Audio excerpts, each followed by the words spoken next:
Happy Sunday, guys. What's up? Welcome into another episode of the Daily Juice Podcast with me, Matt Perrault, at Sports Talk Matt. To follow me across all socials. This podcast always being brought to you by omahasteaks.com.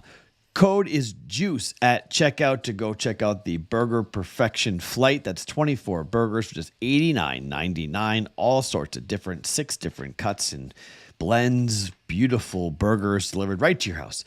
$89.99 with the code JUICE at checkout at omahasteaks.com. All right, so it was a 1-3 day. We get the Canelo Alvarez by decision bet correct. I thought Steve Erceg won that fight, but it's in Brazil, so not going to win on the card. The same way that Canelo would never lose in Vegas with his belts on the line. Pantoja was not going to lose that fight, unfortunately, because he's a Brazilian, and they were in Rio, and that was unfortunate. I scored it 3-2. Others scored it 3-2 for Pantoja.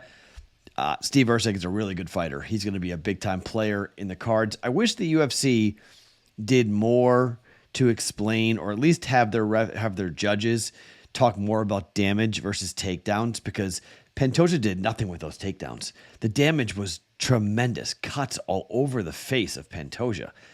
Gaping wound on his forehead.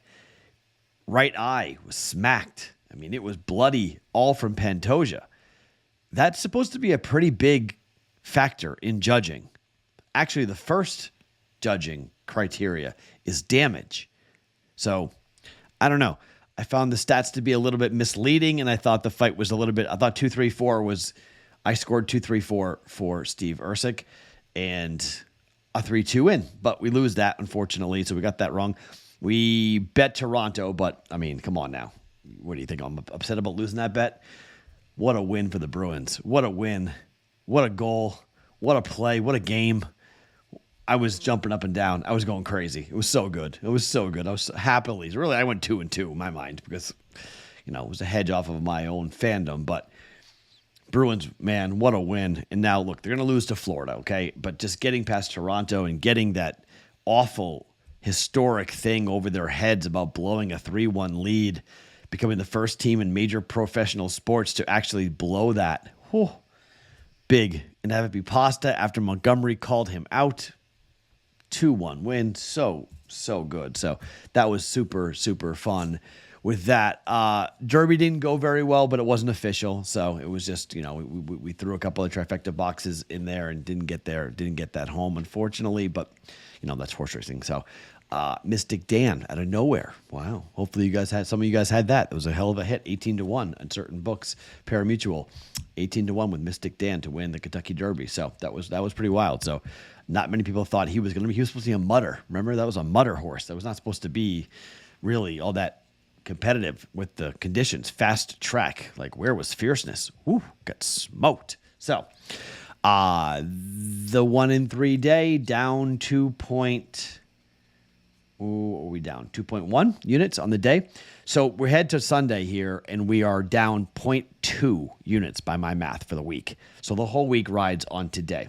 Okay, we don't bet baseball here on Sundays. We have 2 hockey games and 1 NBA game to jump in on, and I'm going to look at totals, and I'm going to look at unders. This will be a pretty quick podcast, okay?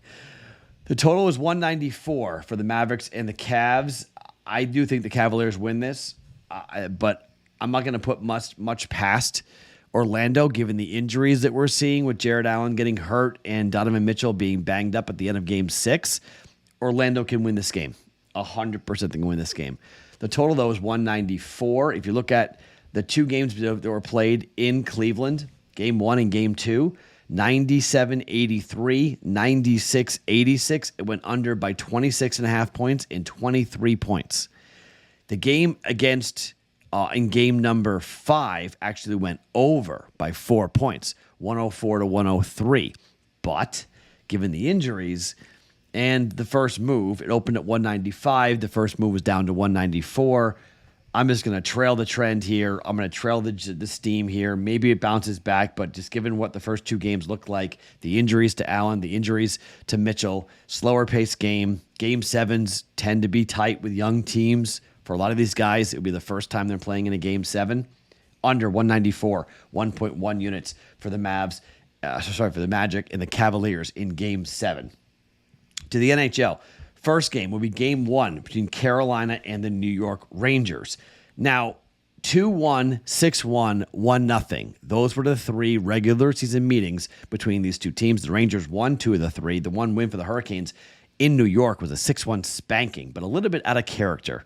A little bit not really what we want. These are 2 Metro Division foes. 114 points for the Rangers, 111 points for Carolina. I do think Carolina wins this series, but I think this game is going to be really low scoring. I think you're going to see Shesterkin in net, and he's been really good in net, giving up 2 or fewer goals in the playoffs. I think this is a tight 3-2 hockey game, okay? First team to 3 wins this game here. I'm going to bet under 5.5 for the Rangers and the Hurricanes in game 1 of the Eastern Conference semifinals. Rangers are now hearing all about the President's Trophy curse, like what happened with the Bruins last year and the Florida Panthers the year before that. I think Carolina wins the series and keeps the curse alive for the Rangers to get bounced. Hurricanes were 25-13-3 on the road this year. Rangers 30-11 at home. Awesome hockey game coming up. Should be a lot of fun. But given what we've seen the last 3 games, 2-1 should be the final. 2-0, 2-1. It's crazy. But under 5.5 Rangers and Carolina. And to keep the trend going into a game 7 between the Golden Knights and the Dallas Stars. I lean towards Dallas, but Ottinger has been tremendous. Aiden Hill most likely will get the start. Aiden Hill just shut out Dallas 2-0 in game 6. These teams are not scoring. They're not getting power plays. Total is 5.5. I lean towards Dallas to win this, but don't put it past Vegas, who won game 1 and 2 in Dallas. Game 7's epic. Much like the game 7 we just saw between Boston and Toronto. Low scoring game, tight game, 5.5. I would definitely look for both these games. If we get off to a really slow start in the first period, get a 3.5, look to middle this, okay? You get a live 3.5 in either game, bet the over, middle it. 5.5 under, 3.5 over, 3-1 finals. We don't lose money, but we're going to put a stake down at the under to start the game, but hopefully we get slow starts and we wind up getting ourselves some live numbers that would be decent. I mean, for Dallas and Vegas, the live number was 1.5 minus 400 to the under. For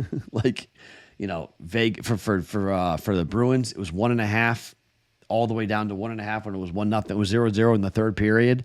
So we may get some really good in-game prices. Definitely look to hedge on this and bet the over if it comes down to 3.5 or 2.5. But Vegas, Dallas, game 7, under 5.5 for minus 125 for 1.25 units. All right.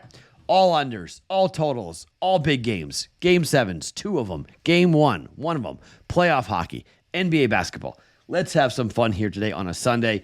Under 194, Magic and the Cavaliers. Under 5.5, Rangers and Carolina. Under 5.5, Vegas and Dallas.